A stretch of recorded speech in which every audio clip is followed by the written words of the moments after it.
नया फिर दिन हुआ,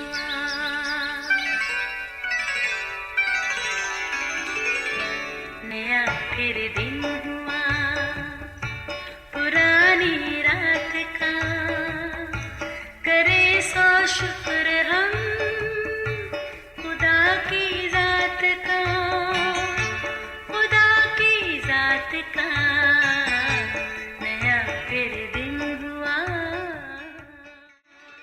आज की आयत, मौत और ज़िंदगी ज़ुबान के काबू में है और जो उसे दोस्त रखते हैं उसका फल खाते हैं। इमसाल 18 बाब 21वीं आयत। अजीज़ों, पहले तोलो फिर बोलो। सादा सा ये फ़िक्रा वसी मफ़हूम के साथ हकीकत से करीब तर है। सियाने कहते हैं, कुछ भी बोलने से पहले अल्फाज को तोलो, यानी एक पल को सोच लो कि आपको बोलना क्या है, क्योंकि ज़ुबान से निकला लफ्ज़ और कमान से निकला तीर एक बार निकल जाए तो फिर वापस नहीं आते। इसलिए एहतियात ज़रूरी है, क्योंकि अपने ही मुंह से बोले अल्फाज बाज़ औक़ात आपको दूसरे की नज़र से गिरा देते और दिल से भी उतार देते हैं, जिससे अपनी शख्सियत मुतासर होती है। बाज़ औक़ात हम ऐसे अल्फाज बोल देते हैं जो शायद हमारे लिए मज़ाक मगर दूसरे के लिए तकलीफ़ का बायस होते हैं।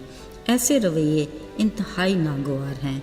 बिलाशुबा अल्फाज क़ुव्वत रखते और पुरतासीर होते हैं। इसलिए ना सिर्फ दूसरे के लिए ही बल्कि अपने लिए भी खूबसूरत अल्फाज का चुनाव करें और खुश दिली से बोलें। खुद भी खुश रहें और दूसरों के लिए भी खुशी का वसीला बने। अजीज़ों, बिलाशुबा अल्फाज क़ुव्वत रखते और पुरतासीर होते हैं। फिर खालिक खुदा के कहे अल्फाज की बात ही कुछ और है। ज़रा याद कीजिए, इस खूबसूरत कायनात की इब्तदाई हालत क्या थी? अंधेरे, वीरानी, चार सू पानी ही पानी, मगर खुदा की रूह इन पानियों की सतह पर जुम्बश करती थी। फिर खुदा ने कहा, रोशनी हो जा। अजीज़ों, ज़रा देखिए, खालिक खुदा के कहे अल्फाज में ऐसी क़ुव्वत और तासीर थी कि अंधेरों में रोशनी नमूदार होगी। उसने जो कहा वो वक़ू पज़ीर हुआ। फिर खुदा ने यक के बाद दीगरे जो कहा वो वक़ू पज़ीर हुआ और कायनात वजूद में आती गई। आखिर में खालिक ने कहा, हम इंसान को अपनी सूरत पर अपनी शबीह की मानत बनाएंगे। सो उसने ज़मीन से मिट्टी लेकर इंसान का पुतला बनाया। फिर उसके नथनों में अपना दम फूंका तो इंसान जीती जान हुआ। यानी हम में भी उस खालिक खुदा का दम है जिसकी बदौलत चीज़ें वजूद में आती हैं। पर हमारे कहे अल्फाज में भी क़ुव्वत और तासीर है। फ़र्क ये है कि खालिक खुदा कादिर मुतलक के कहे अल्फाज से चीज़ें वक़ू पज़ीर होती हैं, पर इंसान के कहे अल्फाज में फ़कत क़ुव्वत और तासीर है। अजीज़ों, अल्फाज मनफी हों या मुस्बत, दोनों में जज्बात की तासीर नुमाया है। अक्सर वालिदैन अपने बच्चों को कहेंगे, भाई बड़ा ही शरीर है ये। फिर होता ये है कि वो बच्चा वाकई ही शरारत के रिकॉर्ड कायम करने लग जाता है। या फिर ज़िद्दी कहेंगे तो फिर हर बात में ज़िद ही चलती है। याद रहे, अगर किसी बच्चे की तारीफ़ करेंगे तो उस पर इतना खुशगवार असर होता है कि वो हर बात में अच्छा बनने की कोशिश करता है, जो उसकी शख्सियत और मिजाज पर अच्छा असर डालते हैं। लिहाजा बच्चों की शख्सियत को संवारने और बिगाड़ने में हमारे बोले अल्फाज ताकत और क़ुव्वत के साथ असरअंदाज होते हैं। कलाम मुक़द्दस में ख़बरदार किया गया है कि ज़िंदगी और मौत ज़ुबान के काबू में है और जो उसको दोस्त रखता है उसका फल खाते हैं। अजीज़ों, इसमें इस साथ भी नहायत अहम किरदार अदा करते हैं।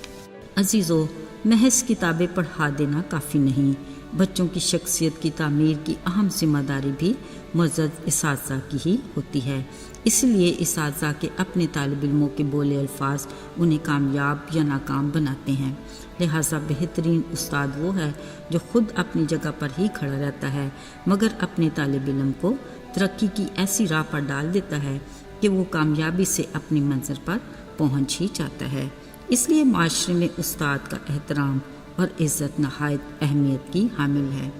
अजीज़ों, याद रहे, किसी भी मरीज़ की बीमारी का आधा इलाज डॉक्टर की गुफ्तगू है, यानी बात वही, अल्फाज क़ुव्वत रखते और पुरतासीर होते हैं।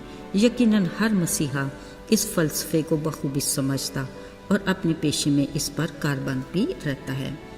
عزیزو، اس سارے معاملات میں یسوع مسیح دنیا کی تاریخ میں ایسی مثالی ہستی اور عظیم کردار کے مالک ہو گزرے ہیں جن کا کوئی ثانی نہیں۔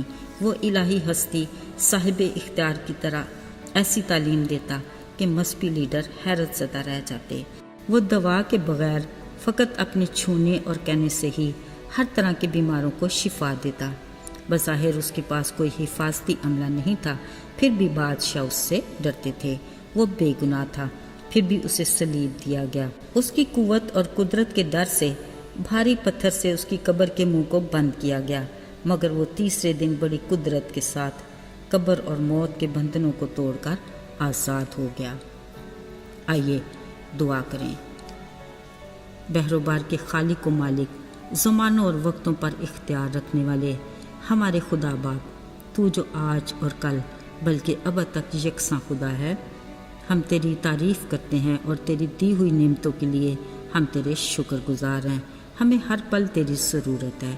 اپنے وعدے کے مطابق ہمیں تنہا نہ چھوڑنا۔ یسوع کے مبارک نام میں آمین۔